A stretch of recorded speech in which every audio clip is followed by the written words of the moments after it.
Doctor Zakir Naik, அஸ்லாம் அலைக்கும். என் பெயர் நமிதா. நான் பாலர் வகுப்பு ஆசிரியையாக பணியாற்றுகிறேன். முதலில் அமைதி, அன்பு, சகோதரத்துவம் ஆகியவற்றின் செய்தியை பரப்புவதில் நீங்கள் மேற்கொள்ளும் பாராட்டுதற்குரிய பணிகளுக்காக உங்களுக்கு நான் வாழ்த்துக்களை தெரிவித்துக் கொள்கிறேன். நான் ஒன்று கேட்க விரும்புகிறேன் சகோதரர் நாயக் அவர்களே. குர்ஆன் தான் இறைவனின் வார்த்தை என்றிருக்குமானால், இஸ்லாம் தான் உண்மையான மார்க்கம் என்று இருக்குமானால், அதை தேர்ந்தெடுத்துக் கொள்வதற்கும் புரிந்து கொள்வதற்கும் மக்கள் ஏன் இவ்வளவு நீண்ட காலம் எடுக்கிறார்கள்? சகோதரி நல்ல கேள்வியை கேட்டார். திருக்குர்ஆன் இறைவனுடைய சொற்களாக இருந்தும் இஸ்லாம் உண்மையான மார்க்கமாக இருந்தும் ஏன் மக்கள் அதை ஏற்றுக்கொள்ள நீண்ட காலம் எடுத்துக் கொள்கிறார்கள்? சகோதரி, நேர் வழி என்பது பின்பற்ற சுலபமான வழி அல்ல. உங்களின் அறிவுணர்ச்சி வேறுபடுகிறது. ஒவ்வொருவரின் அறிவுணர்ச்சியும் வித்தியாசமாக உள்ளது. உதாரணத்திற்கு, ஒரு நபர் இஸ்லாத்தை பின்பற்றாமல் இருக்கலாம். நான் இஸ்லாத்தை ஏற்றுக்கொண்டால் அவர் குடிப்பழக்கம் உள்ளவராக இருக்கலாம். அதை நிறுத்த வேண்டுமே என்று கவலைப்படுவார். பெண்களுடன் சிநேகிதம் வைத்துக் கொள்ளக் கூடாது என்று வருத்தப்படுவார். இதுபோன்ற விஷயங்கள் அவரை தடுக்கலாம். அவர் யோசிப்பார், சரி, இஸ்லாம் உண்மையாக இருக்கலாம், ஆனால் குடிப்பழக்கத்தை நிறுத்த முடியாது, பெண்களுடன் செல்வதை நிறுத்த முடியாது, பன்றி இறைச்சி உண்பதை நிறுத்த முடியாது. நீங்கள் உண்மையை அறிந்து கொண்ட பிறகு பல தடைகள் வரலாம். ஒருவேளை குடிப்பழக்கம் இல்லாதவராக இருக்கலாம், ஒருவேளை பன்றி இறைச்சி உண்ணாதவராக இருக்கலாம், ஒருவேளை நான் இஸ்லாம் மார்க்கத்தை ஏற்றுக்கொண்டால் 40 ஆண்டுகளாக நான் முட்டாளாக இருந்ததாக ஆகிவிடும். ஆகவே நான் ஏற்றுக்கொள்ள மாட்டேன். சிலர் என் நண்பர்கள் என்ன சொல்வார்கள் என்று யோசிப்பார்கள். எனது தாயார் என்ன சொல்வார்கள், என் தந்தை என்ன சொல்லுவார். ஆகவே இவையெல்லாம் தடைகள் சகோதரி. இது போன்ற தடைகளை நாம் தாண்டி வந்தால்தான் சத்தியத்தை ஏற்றுக்கொள்ள முடியும். ஆகவே நாம் புரிந்து கொள்ள வேண்டியது செய்தி தெளிவாகவும் அறிவுபூர்வமாகவும் உள்ளது. அதில் எந்த சந்தேகமும் இல்லை. ஆனால் அவர்களிடம் வேறு சுமைகள் உள்ளன. அதனால் அந்த நபர் திடமாக இருக்க வேண்டும்.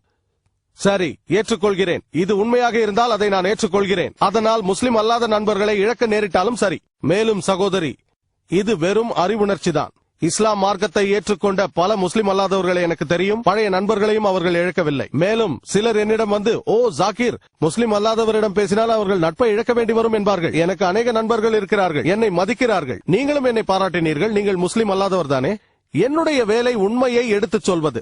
மேலும் இன்னொரு விஷயம், திருக்குர்ஆன் தெளிவாக சூரா அல் பக்ரா அத்தியாயம் 2 வசனம் 256 மார்க்கத்தில் நிர்பந்தம் இல்லை, வழிகேட்டிலிருந்து நேர் வழி தெளிவாகிவிட்டது. எங்கள் பணி சத்தியத்தை எடுத்துச் சொல்வது. ஒருவர் அதை ஏற்றுக்கொள்வதும் இல்லாமல் போவதும் அவரை பொறுத்திருக்கிறது. எல்லாம் வல்ல இறைவன் இதை எல்லோரும் ஏற்றுக்கொள்ள வேண்டும் என்று நினைத்திருந்தால் சுலபமாக செய்திருப்பான். இது குறித்து திருக்குர்ஆன் சூரா யூனுஸில் அத்தியாயம் 10 வசனம் 99 மேலும் இறைவன் நாடி இருந்தால் பூமியில் உள்ள யாவருமே ஈமான் கொண்டிருப்பார்கள். குன் ஃபயகுன் மிக சுலபம். ஆனால் இதில் பரீட்சை எங்கிருக்கிறது? மேலும் திருக்குர்ஆனில் அல்லாஹ் சொல்கிறான், சூரா முல்க் அத்தியாயம் 67 வசனம் 2 அல்லாஹ் தான் சாவையும் வாழ்வையும் உருவாக்கினான், உங்களில் நல்லவர் யார் என்பதை அறிவதற்காக. இந்த வாழ்க்கை மறுமை வாழ்க்கையின் சோதனை கூடம். ஒரு நபர் சத்தியத்தை புரிந்து கொண்ட பிறகு புரிந்து கொண்ட எல்லாவற்றையும் பின்பற்ற முடியாது. 80% பின்பற்றலாம், 50 பின்பற்றலாம். வெகு சிலரே 100% பின்பற்றுகிறார்கள். எல்லா முஸ்லிம்களும் 100% பின்பற்றுபவர்கள் அல்ல. சிலருக்கு தீய பழக்கங்கள் இருக்கலாம். இருப்பினும் முஸ்லிம்களாக உள்ளார்கள். நாம் உணர வேண்டியது மிக முக்கியமான விஷயம் இறைவன் ஒருவனே என்பதை. கடைசி இறை தூதர் நபி அவர்களை நம்ப வேண்டும், மறுமை வாழ்க்கையை நம்ப வேண்டும். இந்த 2-3 விஷயங்கள் தான் முக்கியமானவை சகோதரியே. மேலும் நீங்கள் கேட்ட கேள்வியையே நான் உங்களிடம் கேட்கிறேன். அதே கேள்வியை கேட்கிறேன். சத்தியத்தை ஏற்றுக்கொள்ள நீங்கள் ஏன் நீண்ட காலம் எடுக்கிறீர்கள்? டாக்டர் ஜாகிர் நாயக், நான் இங்கு உங்களிடம் ஒன்று சொல்ல விரும்புகிறேன். உங்களின் வாழ்த்துடன் நான் இஸ்லாத்தை தழுவுகிறேன், கலிமாவை மொழிகிறேன். லா இலாஹா இல்லல்லாஹ் முஹம்மதுர் ரசூலுல்லாஹ். மாஷா அல்லாஹ் சகோதரியே, அல்லாஹ்வின் அருள் உங்களுக்கு உண்டாகட்டும். அல்லாஹ் உங்களுக்கு ஜன்னத்தில் இடமளிப்பானாக.